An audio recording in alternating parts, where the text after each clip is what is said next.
Only thoughts గురించి మాట్లాడుతున్నారు.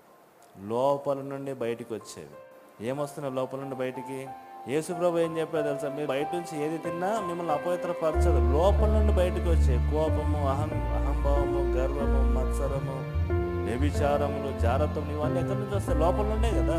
అవి మిమ్మల్ని అపవిత్రపరుస్తాయి. అందుకే దేహంతో జరిగించిన ప్రతి పాపానికి లెక్కప్పచెప్పాలి. ఈరోజు ఆ సగానికి సగం సమస్యలు ఎందుకు తెలుసా? మనకు మన దేహంతో పాపం జరిగిస్తా ఉన్నాం. ఒప్పుకోవాల్సిందే.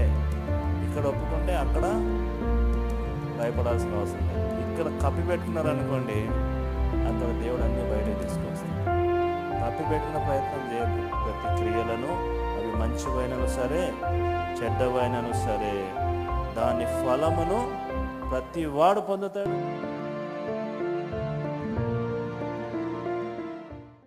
ఓన్లీ థాట్స్ గురించి మాట్లాడుతున్నారు. లోపల